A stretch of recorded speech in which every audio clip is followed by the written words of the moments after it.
외모는 자존감에 영향을 미칠까요? 오늘은 제 솔직한 경험을 통해 이야기를 해보려고 합니다. 84kg, 제 인생에서 가장 뚱뚱했을 때의 몸무게입니다. 52kg, 제 인생에서 가장 말랐을 때의 몸무게입니다. 저 숫자만 봐도 왠지 재미있는 이야기가 펼쳐질 것 같지 않나요? 어릴 때부터 마른 편은 아니었지만 고등학생 때 모든 스트레스를 오로지 먹는 걸로 푸는 바람에 그때 살이 정말 급격하게 쪘습니다. 흔히 말하는 뚱뚱한 학생이었습니다. 그땐 내 모습이 신경 쓰이긴 했지만 부끄럽진 않았어요. 좋은 대학에 가는 거 이외에는 다른 걸 생각할 겨를이 없었던 것 같아요. 그런데 그 목표를 이루지 못해서였을까요? 갑자기 거울 속 제 모습이 너무 부끄러워지기 시작했습니다. 한 번도 생각해 본 적 없었던 내 몸에 대한 수치심이 밀려왔습니다. 정말 지독하게 자존감이 낮아졌던 시기였습니다. 그때부터 본격적으로 다이어트를 시작했고 오랜 노력 끝에 20kg 이상을 감량했습니다. 다이어트를 성공적으로 마친 이후에 저는 어땠을까요? 당연히 너무너무 좋았죠. 몸이 가벼워지고 내가 입고 싶은 옷을 입을 수 있다는 것이 즐거웠어요. 거울 속 내 모습이 마음에 들기 시작했습니다. 그런데 그 기분이 오래가진 않더라고요. 오히려 살을 좀 더 빼야겠다라는 생각이 들기 시작했어요. 바뀐 외모 덕분에 자신감이 올라갔다고 생각하니 더 집착하게 되더라고요. 이상하죠?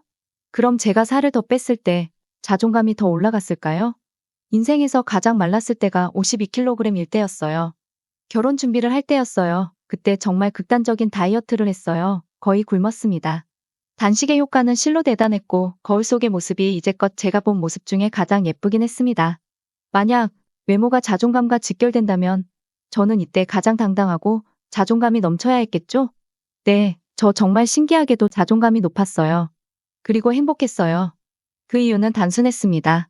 우선 아침에 거울을 볼 때마다 기분이 좋았고 그래서 하루를 웃으면서 시작할 수 있었던 것 같아요.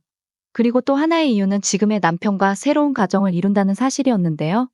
나를 사랑해주는 좋은 사람을 짝으로 만나다니 나도 좋은 사람이겠지? 라는 생각을 참 많이 했던 것 같아요. 스스로를 좋은 사람이라고 생각하는데 어찌 행복하지 않을 수가 있고 자존감이 낮을 수가 있겠어요. 딱 결혼식까지 그렇게 버티고 이후부터 평소 패턴대로 살았더니 금방 원래 체중으로 돌아왔어요. 지금 다시 보통의 제 모습으로 돌아온 저는 어떨까요? 결혼 준비할 때보다 덜 예쁜 내 모습이 싫어서 거울 속에 비친 나를 부정하고 괜히 작아지고 그럴까요? 아니요. 저는 그 어느 때보다 자존감 높은 저와 함께하고 있습니다. 저를 소중하게 생각해주고 제 자존감을 늘 높여주는 사람과 함께 살아가고 있으니 체중계 위 숫자가 올랐다고 해서 지금 이 행복한 삶을 부정할 이유가 없죠. 그래서 오늘 네가 하고 싶은 이야기가 뭐냐고요? 외면의 아름다움엔 신경 쓰지 말고 내면의 아름다움을 가꾸면 된다? 뭐 이런 이야기 하려는 거냐고요? 아니요. 저 소신 발언하겠습니다. 여러분, 외모 중요합니다. 정말로 중요합니다. 거울 속에 비친 내가 예쁘다는 생각이 들면 자신감이 올라갈 수밖에 없어요. 우리는 두 눈을 가지고 하루 종일 보면서 살고 있잖아요. 당연히 그럴 수밖에 없죠. 이게 현실입니다. 84kg부터 52kg까지의 저로 살아본 결과 외모와 자존감은 분명 서로에게 큰 영향을 끼칩니다. 하지만 한 가지 확실한 건 외면의 아름다움만 갖춘다고 해서 자존감이 따라오는 건 아니라는 거예요. 마찬가지로 내면의 아름다움만 갖춘다고 해서 자존감이 따라오는 것도 아니더라고요. 이 부분은 사람마다 다를 수는 있다고 생각합니다. 어쨌든 그렇기에 우리는 외면과 내면 모두 신경 써야 합니다. 다만 한 가지에 너무 집착하지 않고 균형 있게 그리고 꾸준하게요. 제가 우여곡절을 겪으며 찾은 외면을 가꾸는 방법 3가지를 여러분께 알려드립니다. 첫 번째, 운동하기. 여러분, 화내지 마세요. 운동은 사실 자존감이고 뭐고 그냥 살기 위해서 하는 거예요. 30대 중반만 돼도 하루하루가 다르게 무거워지는 내 몸을 스스로가 느낄걸요? 어떤 운동을 추천하는지 물으신다면 저는 요가를 정말 추천합니다. 정적이면서 동적이고 평온하면서 또한 치열합니다. 운동이면서 동시에 명상이기도 해서 몸과 마음을 모두 다스리는데 정말 좋습니다. 두 번째, 표정과 자세 연습하기. 같은 체형이어도 표정과 자세에 따라 인상이 확연히 달라진다는 사실 아시나요?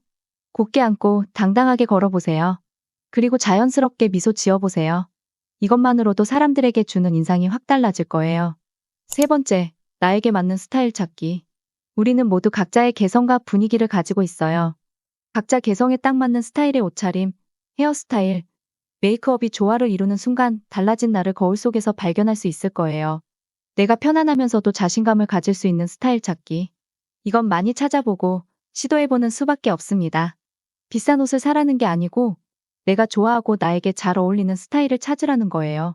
그리고 TPO에 맞춰서 입는 건 기본인 거 아시죠? 제가 말한 세 가지 방법이 너무 진부하다고 생각되시나요? 맞아요. 근데 이 진부해 보이는 것들이 가져오는 변화가 꽤나 엄청나답니다. 그리고 생각보다 꾸준히 하기 어려울걸요? 운동은 꾸준히 하기가 어렵고 자세와 표정은 신경 쓰지 않으면 원래대로 돌아가고 나에게 맞는 스타일을 찾는 건 돈도 시간도 꽤 들 수 있어요. 하지만 한번 상상해 보세요. 나랑 찰떡인 시컬 헤어에 너무 잘 어울리는 청바지와 가디건을 입고 미소 지으면서 당당하게 걸어가고 있는 내 모습. 그 모습을 마주하는 순간, 와, 나 진짜 괜찮네? 하는 기분이 들 거예요.